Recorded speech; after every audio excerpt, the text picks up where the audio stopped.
profissionais e amantes da natação. Estamos aqui para mais uma edição do nosso TBT e hoje nós vamos trazer um fundamento que é muito importante para o desenvolvimento da natação competitiva.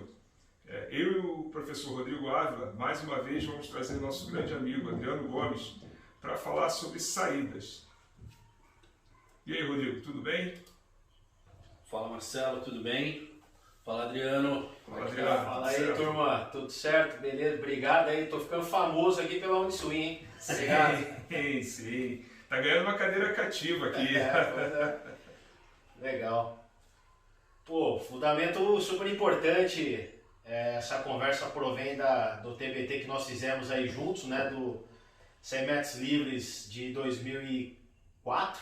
Isso mesmo. Onde a gente destacou lá um grande nadador, o Holliman Sullivan. Inclusive, ao decorrer aqui, nós vamos falar mais em relação a ele, né? E esse é um fundamento que muito pouco explorado na natação formativa. A gente está cansado de ver festivais, né, onde as crianças vão ali ter o primeiro contato de fato com uma competição, né? Não tão, entre aspas, competitiva, mas a nível de recreação, e um fundamento tão básico que não é tão explorado na base formativa, e se fala muito mais no lado competitivo, mais na natação adulto aí, né? Exatamente. Eu vejo a saída com um fundamento de extrema importância, né? O que eu acredito que precisa ser mais desenvolvido, mais abordado, mais debatido, é a questão de que você precisa saber como trabalhar com esse fundamento de acordo com a faixa etária. Sim. Você entender que no mirim você vai condicionar o seu grupo naquele momento, para aqueles que são atletas no mirim, terem uma saída específica, acessível, que possa ajudá-los a se desenvolver. Chega no petis, você vai incluir alguns aspectos importantes, algumas técnicas importantes, e por aí vai, infantil, juvenil, júnior, sênior. Você tem que entender que é um fundamento que está em constante evolução, em constante desenvolvimento. É verdade. Cara, a gente separou questões aqui, a gente bateu um papo, né, antes de trocar essa ideia, e separamos pontos aqui que são importantes, fala um pouco da evolução das saídas, né, desde lá dos anos 80 até os atuais, e consequentemente é bem discutido no competitivo e não, né, ali nas academias, pela uma questão que envolve profundidade da piscina, questão de segurança, né? E nem todos, mais aí os adultos talvez, consigam realizar uma saída de fato, que ela é chamada de mergulho elementar completo, né? Não é uma habilidade tão bem trabalhada no âmbito do ensino da natação. A gente não vê uma incorporação dessa habilidade nas aulas de natação, como a gente vê movimento de braço, de pernas, etc. Né? Muito bem colocado, Adriano.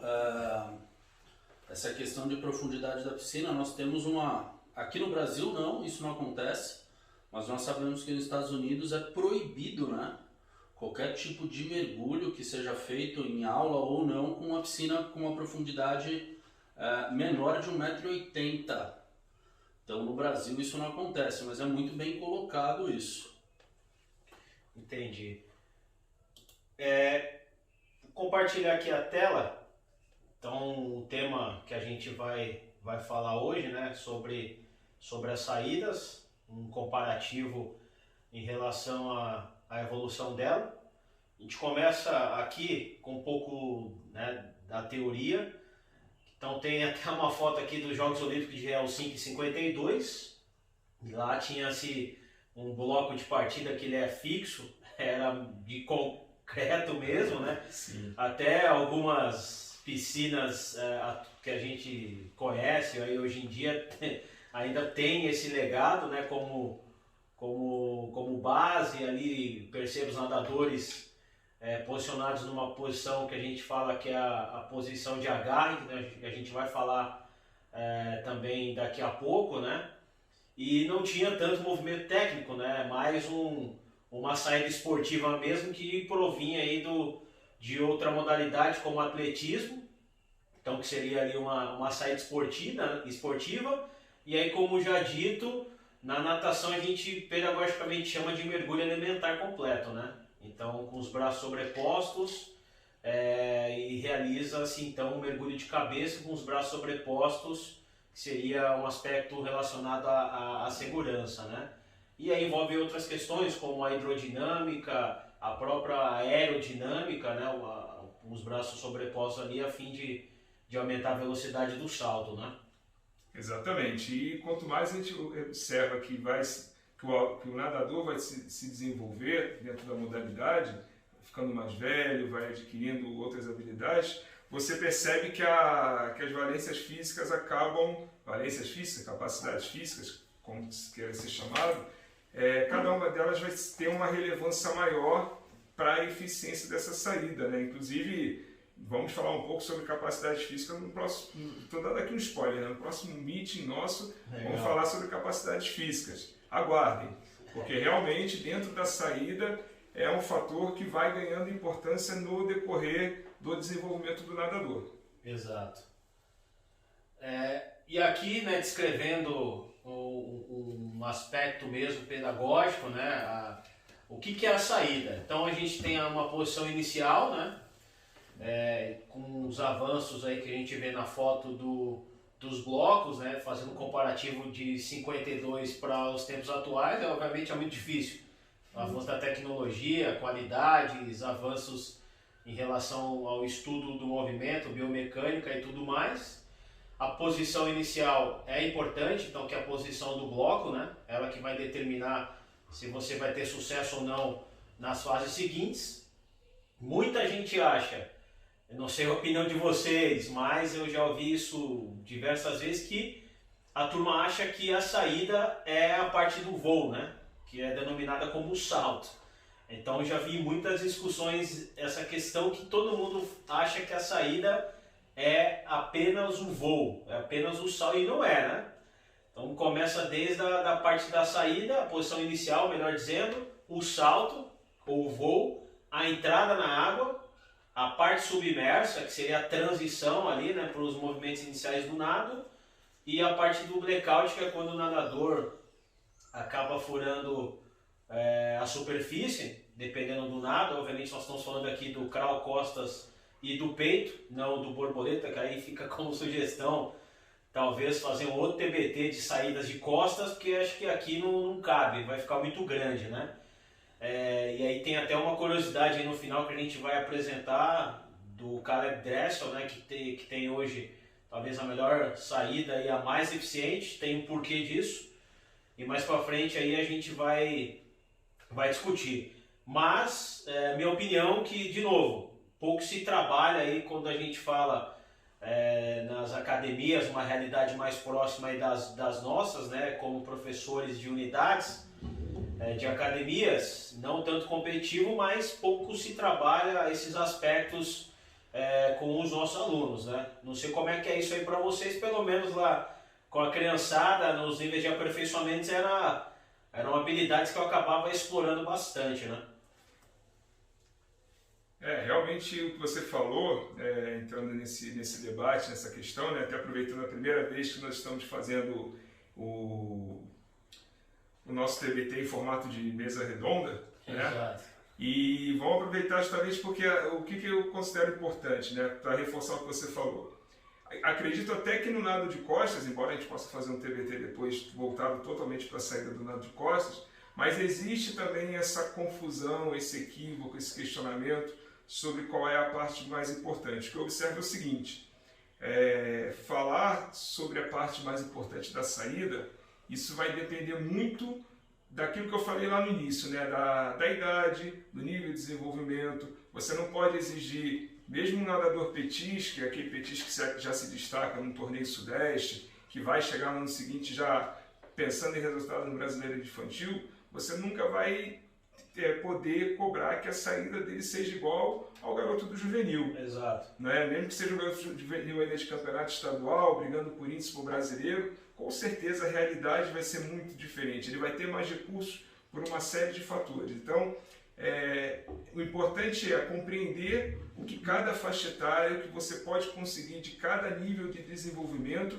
dentro do que é importante dentro da saída, né? Posição do bloco, salto, entrada, todas essas fases que você mencionou. Então, é muito importante que o profissional tenha essa consciência, que possa orientar seu nadador, que ele até vai olhar a saída de um atleta de alto nível, vai achar muito legal, vai poder analisar. Mas não tem como comparar, né? Exatamente, ele vai ter que entender o que ele pode fazer dentro daquilo. Mas não quer dizer que ele vá copiar ou que vai ser uma frustração se ele não conseguir realizar da mesma maneira. Você tem que ter muito cuidado nesse momento, porque é a questão. O salto é importante? Tem sua importância sim, mas até que ponto você consegue fazer isso com um garoto de petis, quando na verdade você tem que priorizar os outros aspectos também, as outras fases, para que ele possa começar o nado de uma maneira eficiente. Não adianta você ver um garoto voando do bloco e aí ele chapa na água, acontece alguma coisa e ele não consegue desenvolver bem o seu nado. Veja o seguinte, a gente sabe aí, eu, você, todo mundo tem, né, contas nas redes sociais e muito se vê diversos educativos ali para essas fases aqui principais da saída.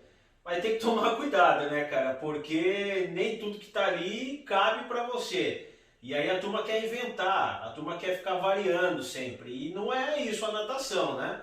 O simples é o que você tem que fazer. O simples é o mais básico de tudo. E óbvio, conhecer o seu aluno, conhecer o ambiente que você dá aula ou treino e não querer inventar, cara. Pelo amor de Deus, não invente. Porque aí é onde que acontece... os acidentes na natação, diversos relatos aí que você já deve também já ter ouvido, que o cara vai pular na piscina ali e ele não conhece a profundidade, o cara dá lá no chão da piscina, o cara fica, né, na cadeira de roda e tudo mais, porque quer inventar, né? Então, aí é muito cuidado, né? Não queira comparar o alto rendimento com a sua realidade, não é isso. Mesmo assim, Rodrigo depois vai dar a sua opinião, mas só para eu poder pegar uma carona, pegar um gancho, vou citar duas situações, uma atual e outra no passado, que demonstra bem isso. Uma situação que ocorreu no passado é que quando eu peguei aquela transição de não poder mais ter a segunda saída para todas as faixas etárias, eu trabalhava com uma equipe nessa época e a base desse grupo era mirim e petis, né? E o que aconteceu?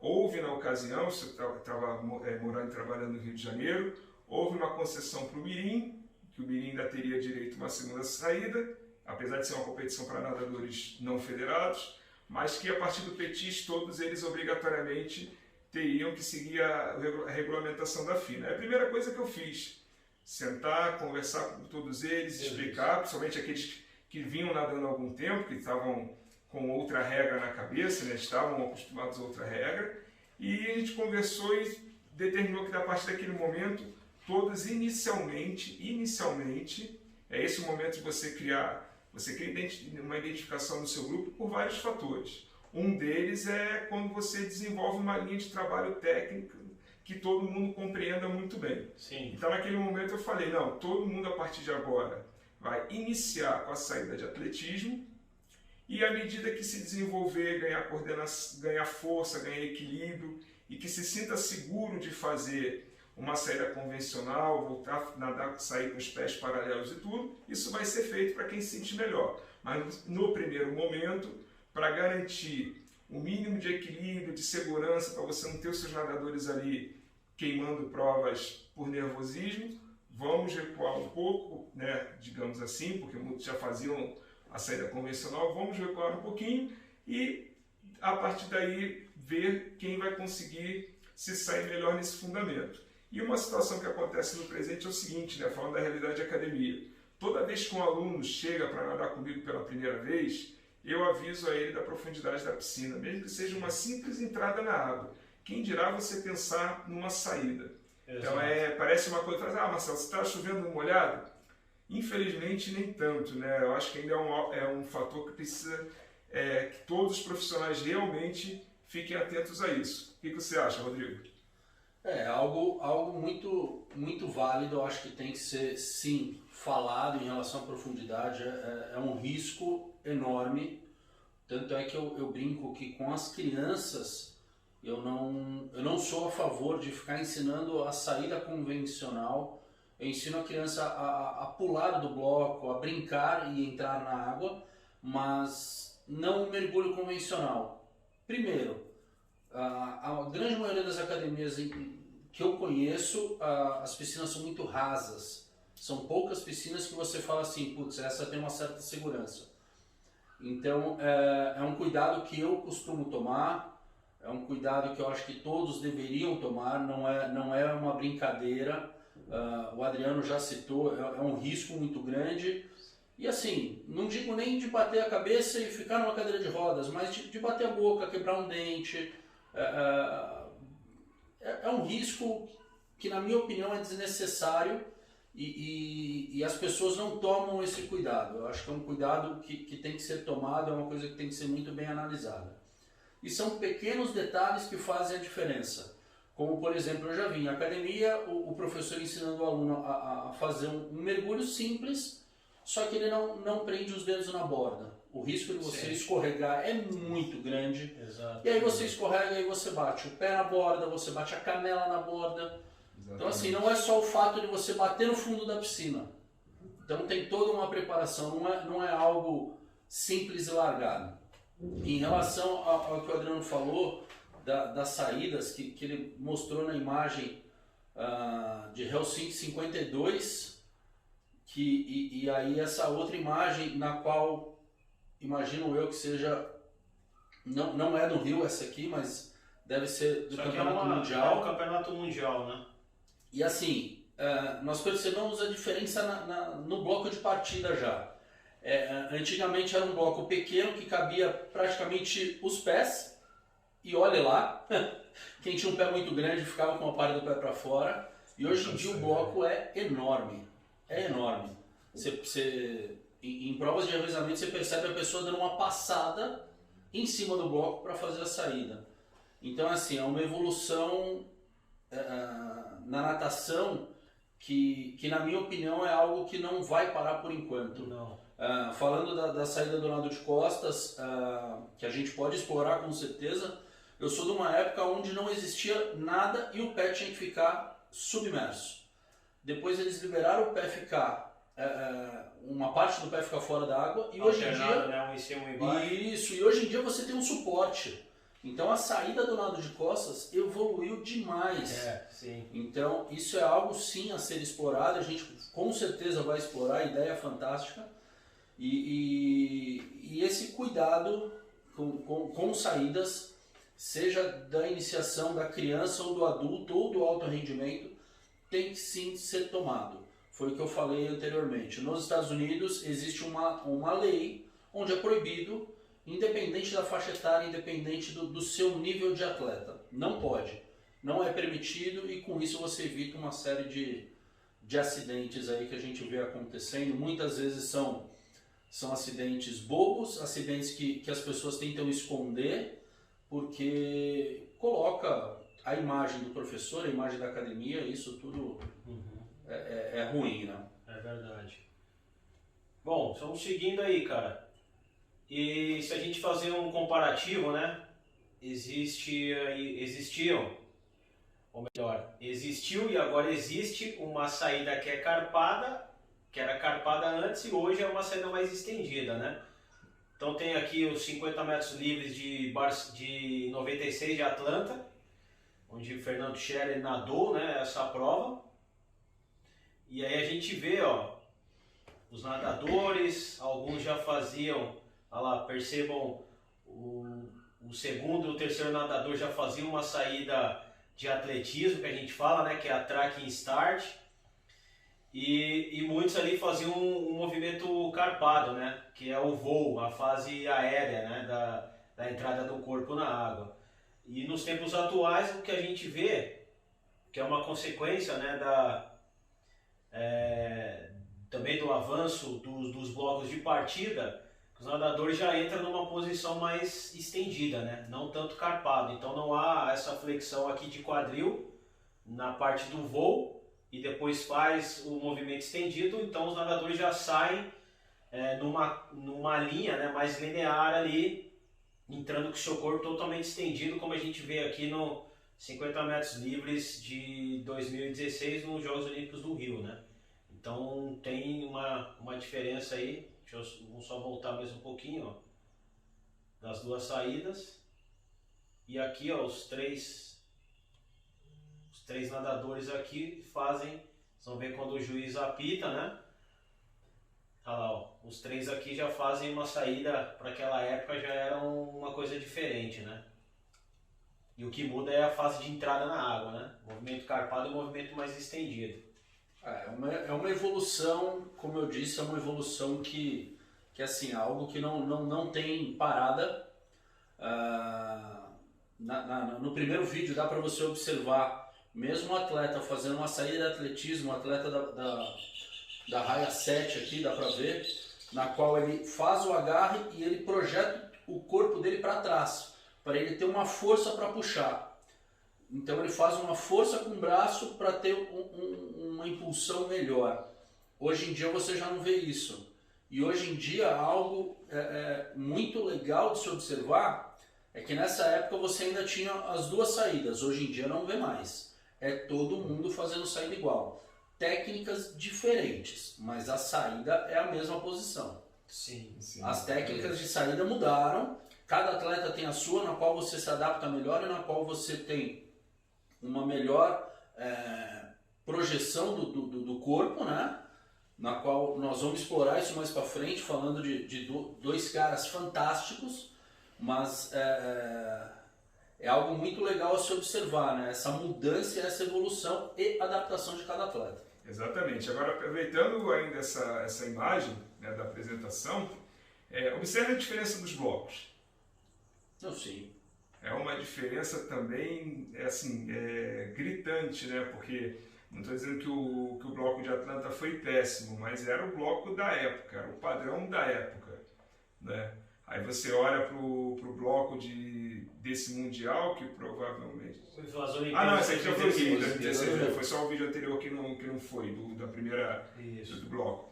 Então observe a diferença, né, entre os Jogos Olímpicos do Rio, o bloco, e olha o bloco de Atlanta, né? Até a fase preparatória, né? Então você vê, ó, hoje você já sobe no bloco, né? Os comandos de partida, você já sobe no bloco, basicamente você está preparado ali. Você já faz o apoio, né, na sua perna da frente, que é a que vai dar a questão da força, né, do seu salto, e você tem a peseira ali, né, nos blocos hoje, que é a perna de trás, que quanto mais você levanta ela, maior vai ser a sua angulação de entrada ou não, né? Depois a gente vai até analisar ainda de novo esse vídeo aqui mais pra frente, desse nadador aqui, ó, o Tandy, o sul-africano, mas só dando spoiler aqui já, igual o Marcelo, ó, vocês vão ver que ele sobe muito a perna aqui e ele faz meio que uma parábola com o corpo inverso ali, ó. E ele tem uma angulação de entrada muito boa. Ele fez a melhor saída aqui nessa prova de 50 livre, que foi ele, né? Embora não tenha sido o campeão da prova, que foi o Anthony Irving, ao auge dos seus 40 anos, mas a melhor saída foi a desse cara. Que tem a ver também com um outro grande nadador aí sul-africano, que é o que a gente já citou aqui, né? Sim, não, foi excelente. E tanto que também nessa época, em 96, né? Por mais que já começasse alguns nadadores a aplicar esse tipo de saída, os blocos realmente não estavam nada preparados, né? Aí voltando até aquele exemplo que eu falei, de trabalhar com formação de grupos, chegou um momento que, à medida que eu fui precisando aplicar essa nova técnica ao grupo, mas os blocos não estavam preparados para isso. Participávamos às vezes de eventos com blocos muito pequenos. Sim. Então, como eu passei a orientar o grupo? Eu orientava da seguinte forma: a partir do momento que você percebeu que o seu pé, que está posicionado atrás, ele não está cabendo direito no bloco, significa que você tem que reavaliar a distância entre esses dois pés. Hoje em dia, basicamente, não há necessidade desse tipo de recomendação, mas aquela fase foi uma fase de transição, onde era uma saída nova, era uma técnica relativamente nova, e, consequentemente, os blocos não estavam preparados para isso em qualquer lugar. Naquele momento eu fui obrigado a falar isso, mas hoje em dia nem precisaria mais deste tipo de recomendação. Beleza. Apertei errado aqui, já foi pro próximo, mas vamos seguir aí, ó. Sim. E aí a evolução das saídas tem a ver com o bloco, né, como a gente já falou até aqui. E se a gente for para a literatura, o grande Maglisco, que é lido no mundo, né, um grande aí, pesquisador da natação, ele traz aí dois posicionamentos. Primeiro, ele define como a saída de agarra, que é a Gleb Start, e que é mais utilizada hoje, que é a Track Start, que é a saída de atletismo, né? Ou seja, tem um tempo de reação muito maior se comparado com os pés ali paralelos à linha do ombro. E aí também o que a gente vê na literatura, que lá em 2012 foi feito até aqui em Brasília um estudo comparativo, comparando alguns nadadores se eu não me engano a categoria era juvenil, né? Comparavam ali alguns nadadores que faziam a saída de agarre com os nadadores que faziam a saída de atletismo. E nesse estudo eles viram que não tinha uma diferença tão discrepante, cerca de 11% foi a diferença dos nadadores que faziam a saída de atletismo. Obviamente era mais eficiente, mas não é uma coisa tão discrepante assim. E aí, como de novo a gente já falou, o grande Rodrigo aí já também pôde dizer, né? O tamanho do bloco. Então aqui a gente vê o que foi do Rio de Janeiro, das Olimpíadas, né? E aqui esse autor, o Walker, o que ele fala? Numa prova de 50 livre, a saída vai te representar cerca de 10% de impacto numa prova, né? Então, a principal diferença aqui que a gente vê é na questão da fase preparatória, né? Como a gente já explicou nos slides aí anteriores, né? Então, a biomecânica que avança aí ano a ano com a tecnologia, com filmagem, com análises, né? Então, a gente sabe as mudanças, né, de regras da natação, da técnica propriamente dita, para que se tenha uma natação cada vez mais rápidas, né, e os recordes sendo quebrados de uma forma mais natural, né, vamos dizer. Eu ia até citar um outro estudo, não esse de Brasília, mas eu estava lendo esses dias atrás sobre a diferença de uma saída para outra, tanto é que hoje não se usa mais a saída grab starts, né, que você citou, porque a força aplicada na saída do atletismo, na track start, é muito maior. Sim. Então a eficiência é muito maior, a sua fase aérea ou a fase de voo, ela pode ser muito mais aproveitada, melhor aproveitada, e é o que vem fazendo muita diferença nas provas de hoje em dia, principalmente nas provas de velocidade. Uhum. E aí eu lanço uma pergunta para todos, não só para nós três, mas para quem nos assiste. Eu acredito sinceramente que o recorde do 50 livre do Cielo vai cair em breve, e um dos fatores será a saída. E você acredita também ou não? Eu também, primeiro que o recorde de piscina curta já foi quebrado aí pelo grande Caleb Dressel, né? E aí mais pra frente aqui nós vamos explicar um dos motivos que ele tem essa saída muito eficiente, porque ele faz uma coisa que os nadadores obviamente não conseguem fazer. Então, pera aí, fica aí, não vai embora que nós já vamos revelar. Vamos seguir aqui, ó. Evolução das saídas. Então, em 88, o primeiro cara a fazer uma saída diferente foi esse cidadão aí chamado Chris Jacobs, que estava lá, e aí a gente tinha essa coisa maravilhosa, a regra mudou, né? Então, que é a última forma, como a gente fala ali, o cara podia queimar, ele podia voltar e fazer mais uma saída. A gente sabe que hoje não existe mais isso. Você queimou, meu irmão, vai com Deus até a próxima Olimpíada daqui a 4 anos. Então, também uma evolução aí da regra, né? Permite que as competições sejam mais dinâmicas. Então, você imagina se todo mundo queimasse, você pula sem querer, tem que esperar você voltar. Quanto tempo gasta aí de dinâmica de prova, né? A gente vê aqui o Matt Bionti no vídeo, era um dos maiores nadadores aí da época, né? E a gente repara lá, ó, o Chris,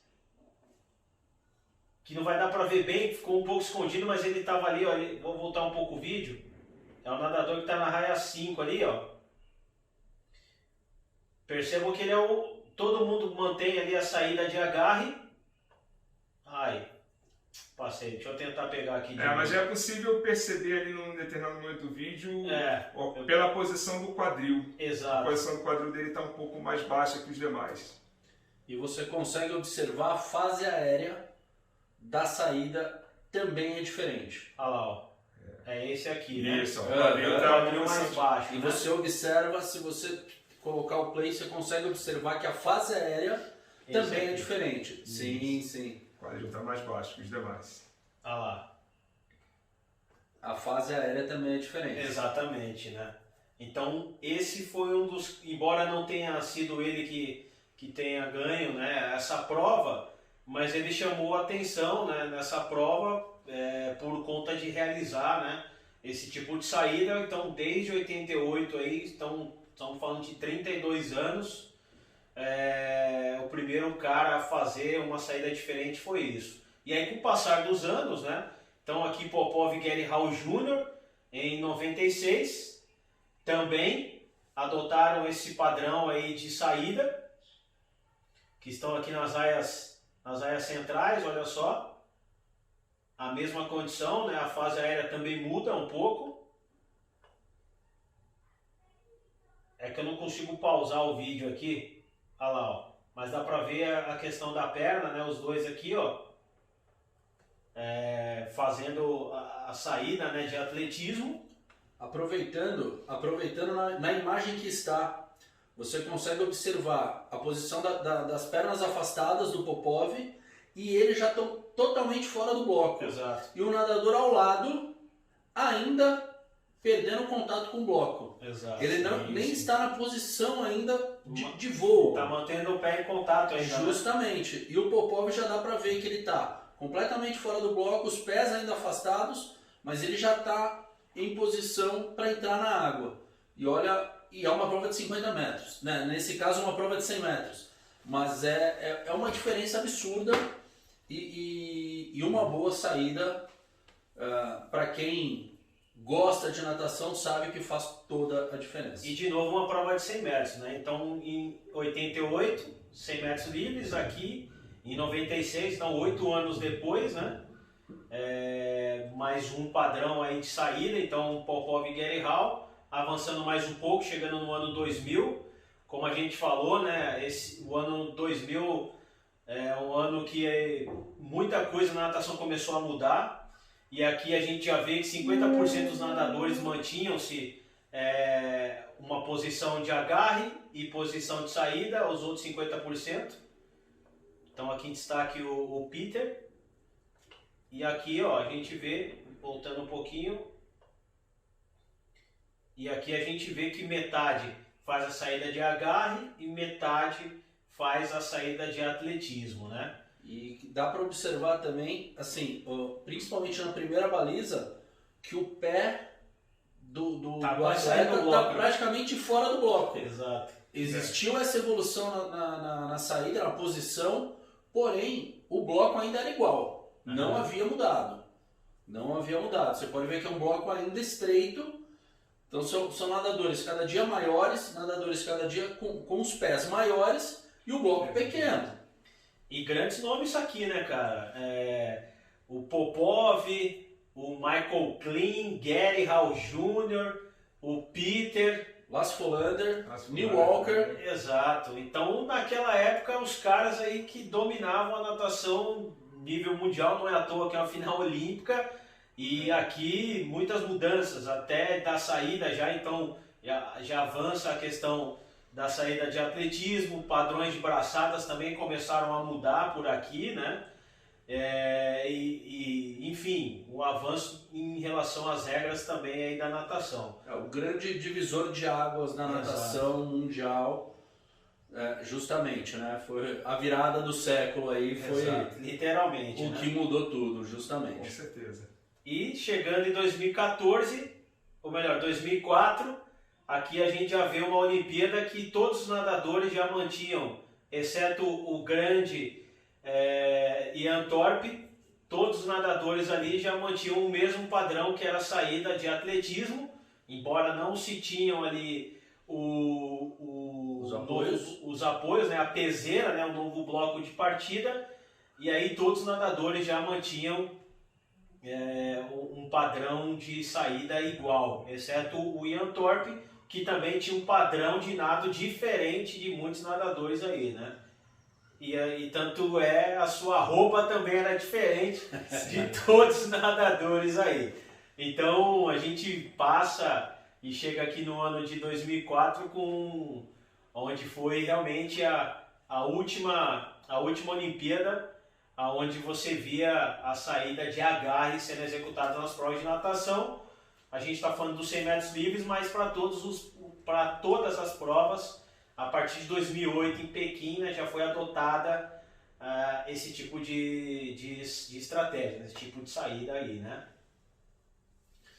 E nessa prova de 2004 que a gente já comentou lá no vídeo passado, que tem o grande Roland Schulman, o cara que faz uma saída aqui que a gente até havia comentado, esse cara tomou um susto, ou ele adivinhou. Não, é que realmente estudando aqui um pouco ele que está ali na raia 4 lá, ó, você vê que a parte submersa, até os 15 metros é onde você afere o tempo de saída, né?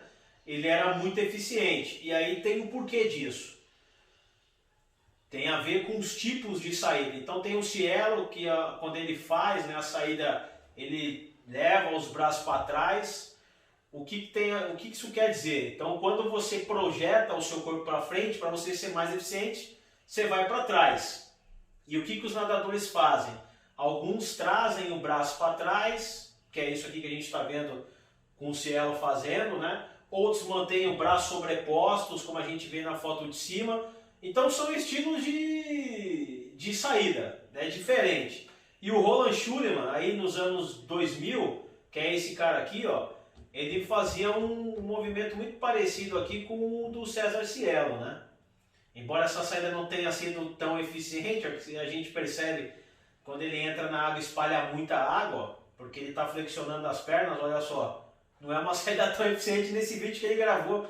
Né, como é uma competição, não vou fazer qualquer vídeo aqui, né? Então a gente perdoa ele.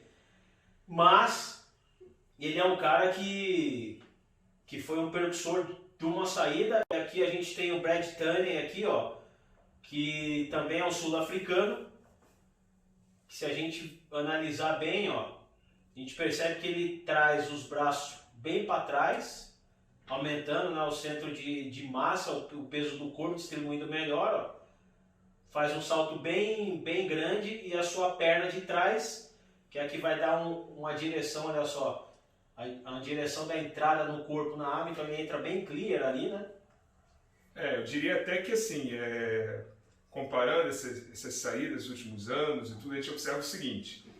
No caso do Ian Thorpe, foi uma saída que visivelmente foi inferior aos demais nadadores, mas mesmo assim ele foi medalhista nessa prova, ele ganhava, como nós já comentamos anteriormente. Ganhava na prova na natação mesmo. Isso, e nessa prova o sul-africano não foi medalhista, mas não dá para dizer que a saída foi ruim em hipótese alguma. Não. Foi talvez uma das melhores combinações de força, né, de salto, de fase aérea, de entrada na água, seja o nome que você queira dar, seja a forma que você queira definir, eu vejo, né, cada vez que eu olho esse vídeo, fico com a sensação de que é de uma das melhores combinações possíveis dos elementos que são necessários para uma boa saída. Você pode até depois analisar o vídeo com calma e pensar assim, mas durante o nado faltou alguma coisa para ele chegar ao pódio, mas com certeza a saída, tudo que foi feito na saída foi feito de uma forma muito eficiente.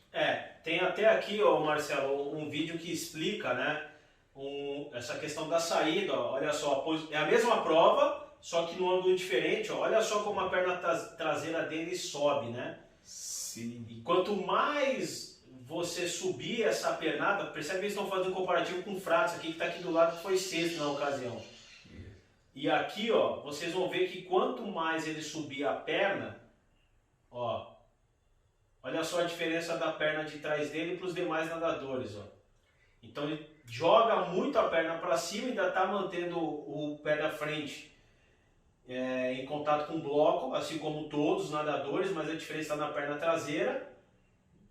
Olha o tanto que ela vai subir, depois vai voltar ali para ele. Ó, mas se você observar, é uma junção de várias coisas, vários fatores. É assim, eu acredito que a medalha, ninguém ganha medalha Não. antes da prova, ninguém ganha a prova antes de competir. Mas nós observamos na saída do Tandy vários fatores. Primeiro, velocidade de reação dele é muito melhor do que a dos outros. Exato. Ele é o primeiro atleta a se mexer no bloco. Se você pegar a saída novamente, você consegue observar que ele é o primeiro atleta a se mexer. E ele é o primeiro atleta a perder o contato também com o bloco, além de ter uma saída excepcional.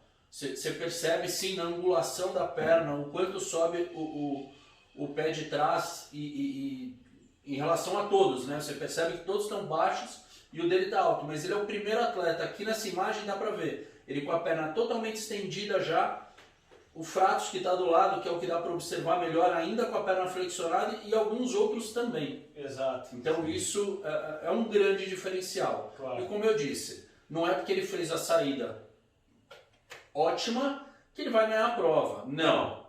Ninguém ganha a prova por uma boa saída, mas perde prova por uma má saída. Exato. Isso é fato. Você acha, Rodrigo, que isso provém da escola sul-africana, cara? Acredito Porque que a gente sim. tem ele, fazendo, né, o Tandy aqui fazendo uma bela saída, e a gente tem, né, em 2004, aqui como já discutido, O Roland Schumann. o Roland Schumann. Sim. Também tinha outro nadador, o Rick Niblin, que está lá na raia de número 1 também, nessa prova aqui, ó. Você considera que é uma questão sul-africana? É uma escola. Eu acredito que sim, que seja uma escola e assim, tá dando certo. Por que eu vou mudar? Sim. Acredito eu que o que está sendo eficiente não tem por que ser mudado. Tá? Eu vejo desta forma. Beleza. E seguindo, né, falando de um cara aí que realmente é um cara diferente, como já discutimos aqui, que tem tudo para bater o recorde mundial de 50 livre, porque já bateu o recorde mundial dos 100 metros borboleta de Michael Phelps, detém um recorde mundial 50 metros livres em piscina curta, e a gente vê aí, ó, nas imagens algumas saídas do grande Caleb Dressel, o cara que tem a saída mais eficiente do mundo nas provas de 50, de 100 metros, nado livre e nado borboleta. Acho que ele não nada 50 metros borboleta, acho que não nada, né? Se eu não estou enganado, não nada 50 borboleta. Nada. Nada também? Nada. Eu não sei dizer, Eu mas não me recordo de eu uma acredito que ele tenha sido campeão mundial Ah, é? no último campeonato, no qual o Nicolas foi prata. É verdade. Acho que sim, isso mesmo. Isso mesmo. E assim, aí eu jogo uma outra pulguinha aí. Além dessa saída excelente de toda a fase aérea e etc. da saída do Caleb Dressel, eu acredito que o grande diferencial dele esteja no breakout e não apenas na saída. Sim. Foi algo que nós já discutimos com inúmeros técnicos, já entramos em debate e eu acredito que o maior diferencial dele seja o breakout e não apenas a saída, que é sensacional. Que é isso aqui, né? Blackout, então a gente tem as medidas da piscina, as linhas dos 15 metros aí que está pontilhada, e o blackout é o seguinte, os nadadores devem começar a sua primeira braçada ao se aproximarem da superfície e a sua cabeça deve romper a água ao completar a braçada, deslocando-se para a frente em velocidade de prova. Vale lembrar que a regra da natação, o nadador pode ficar até 15 metros submerso, e um cara que otimiza isso muito bem, atualmente é o Caleb Dressel, E antes dele, quem fazia isso muito bem era o grande Michael Phelps. E a gente até falou, deu sugestões aí do campeonato que o Phelps nada ali os 200 metros livres e ele ganha essa prova só realizando esse procedimento do blackout, que é onde ele diminui todo o arrasto de forma que gera, né, o corpo dele, e ele ganha essa prova somente fazendo essa habilidade, né? E aqui tem o Dressel, né, fazendo um blackout, né? A diferença dele para os demais nadadores é que ele faz um movimento muito coordenado e ele acaba executando uma ondulação a mais que os demais nadadores, né? Que é basicamente isso aqui que a gente vai ver no vídeo, ó. É esse movimento da foto. Então quando ele puxa a primeira abraçada, ele faz ainda uma pernada do borboleta ou golfinhada, e aí é onde ele tem uma saída e o blackout, olha só, vai circular no vídeo para você acompanhar, olha aí, ó. Tá passando, ó, tá fazendo um movimento submerso, e quando ele puxa esse braço, ó, perceba que ele está fazendo, olha só, já uma golfinhada combinando o movimento. E aí o corpo dele, ó, já está preparado, né, com o braço à frente, o outro atrás, na posição alternada, e aí é onde ele já vem com os movimentos iniciais do nado de crawl, né? Eu particularmente acredito que o grande diferencial do Dressel hoje seja justamente esse breakout, onde ele inicia o nado, ele executa o primeiro movimento de braçada dele ainda ondulando. Você percebe alguns atletas, alguns novos nadadores treinando isso, mas a grande maioria, a hora que começa a perder a eficiência e a velocidade no streamline, encaixa a pernada do nado de crawl para começar a nadar. E ele ainda está ondulando. A gente tá até para ver aqui, ó, bem pouquinho, mas tem um nadador aqui no vídeo do lado aqui, né, ó. E a gente vê que ainda ele faz uma abraçada, ele alterna, enquanto esse nadador ainda está ondulando, né? Sim. Qual que é a diferença? Que ele combina o movimento de uma abraçada, como já dito aqui, com o movimento aí de uma golfinhada. E ninguém consegue fazer isso mais coordenado do que ele, por isso que ele tem uma saída aí tão eficiente hoje em dia, né? Perfeito, exatamente isso. E acredito eu que seja hoje o melhor, o mais eficiente atleta nesse fundamento. Eu não diria nem só de hoje, né, do momento, eu diria de todos os tempos. Né?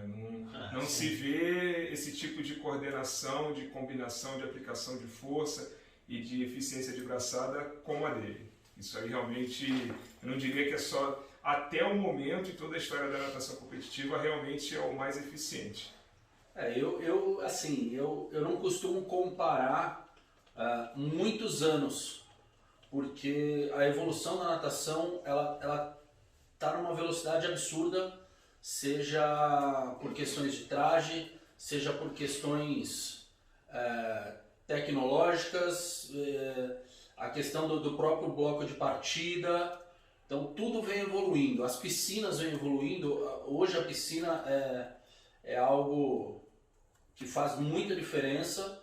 Você não vai ver um atleta batendo um recorde mundial numa piscina, hoje numa piscina comum, digamos assim. Sim. Mas uma piscina faz a diferença, o bloco faz a diferença.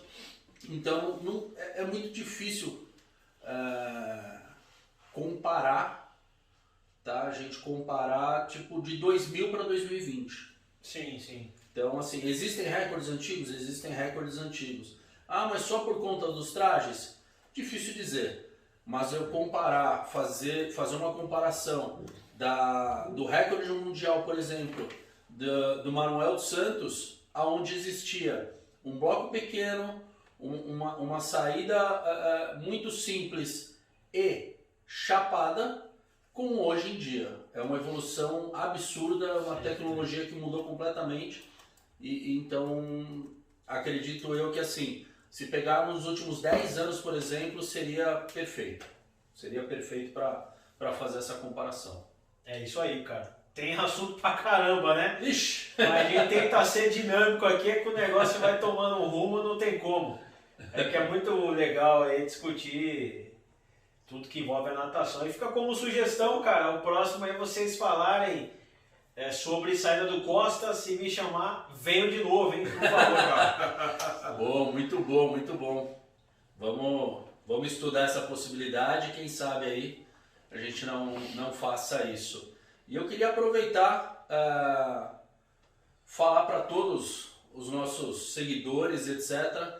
Nós temos nossos meetings, eles estão sendo vendidos num combo, num pacote. Aproveita, entre em contato conosco, vocês não vão se arrepender. Qualidade muito boa. E aguardem para os próximos dias também, nós vamos falar sobre o nosso próximo meeting. Será realizado em outubro. Aguarde que nos próximos dias, sem falta, teremos novidades para vocês em relação ao meeting, o 5º meeting Natação em Foco, que será realizado no mês de outubro. Já reserve a data aí, 17 de outubro. Bom, muito bom. Adriano, eu queria te agradecer mais uma vez. Tamo junto, cara. A cadeira já tem seu nome. Vamos, A cadeira já tem seu nome, parceria está firmada, só falta assinar um contrato. Opa! Estou negociando. Nesse tempo de pandemia, né, cara? Ainda mais, né? Estamos negociando, só falta assinar o contrato. Mas queria te agradecer mais uma vez. Muito bom a gente debater natação. É algo que a gente ficaria o dia inteiro falando. E agradecer nossos parceiros, tá? A Nixis, a Gisele Caetano, a Só Vai e a nossa parceira que em breve estará conosco nos meetings e nos TBTs. Tem que aparecer, né, Tem cara? que aparecer. Tem que aparecer, Gisele, cara. dona Gisele Reinstein. Vou não.